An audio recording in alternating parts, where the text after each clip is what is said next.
I mean, I guess the way that people traditionally define IPE is that it's the interaction of markets and politics. We sort of look at the influence of markets on politics, but also the influence, of course, of policy on markets. You know, if you want to understand the world and you just look at economic forces, or if you just look at political forces, there's a lot that you miss. Economics tends to neglect the political factors that shape international economic relations. International relations study tends to focus on relations between countries, between states, between power relationships, and it tends to neglect international economics. And that's clearly problematic in a world that's becoming more globalized. The core of IPE is international money or international finance. In other words, what were the causes of the financial crisis in 2008 and the consequences of that. Another area would be international trade and investment. What drives the globalization of markets? What factors shape the flow of trade and investment? It's also areas like environment, so international political economy of the environment. What impedes conclusion of a genuine agreement on climate change?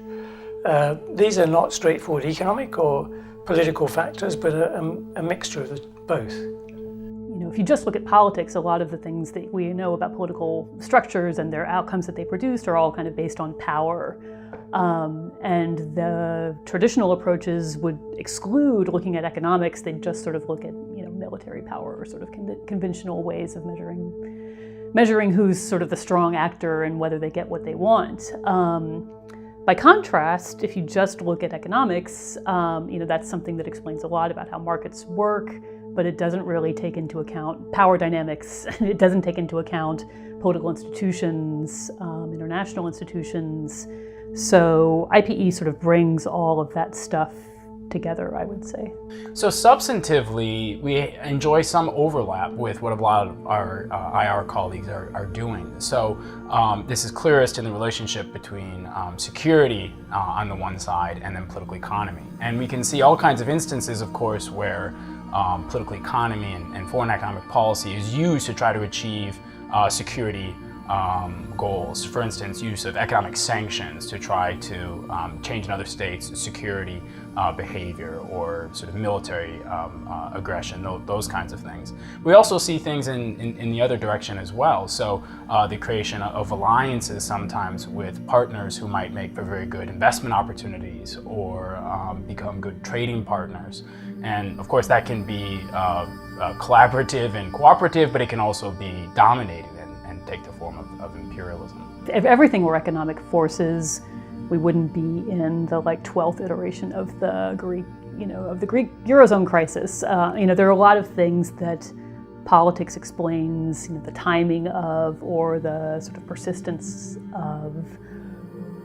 In the general public debate about some of these issues, there tends to be a simplification or a particular slant put by governments or by interest groups. And what I think IPE can do is to provide an analysis of that and an objective assessment of the broader cost benefits for the economy, but also for society as a whole.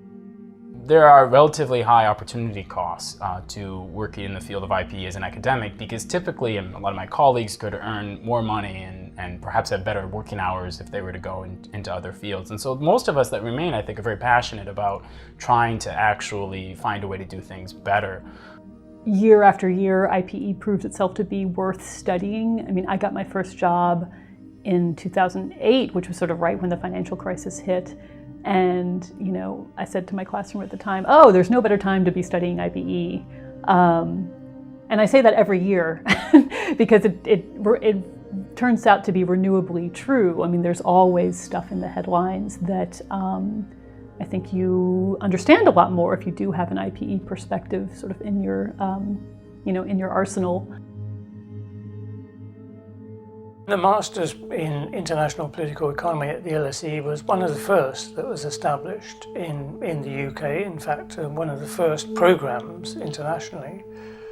I think the benefits it offers for participants is it gives a very broad understanding of how the international economy functions. So not, as I say, not looking at it from a narrow or relatively narrow economic perspective or international relations perspective, but it gives a broad overview. It provides participants with the tools they would need in order to analyze any particular policy area and understand the factors, the forces, the ideas that are shaping developments in that particular policy area. So it's a program that's, I think, well appreciated by in the public and private sector outside of the LSE. So participants go on to work in government, in the private sector, in international organizations. After the end of the Cold War in the early 1990s, and when people thought the Cold War was over, you had scholars like Francis Fukuyama talking about the end of history, and the sort of notion was that there wouldn't be another set of great debates because it seemed that the liberal democratic model had won. At about the same time, you have Alan Greenspan talking about a great normalization, that we sort of figured out how to run macroeconomic policy.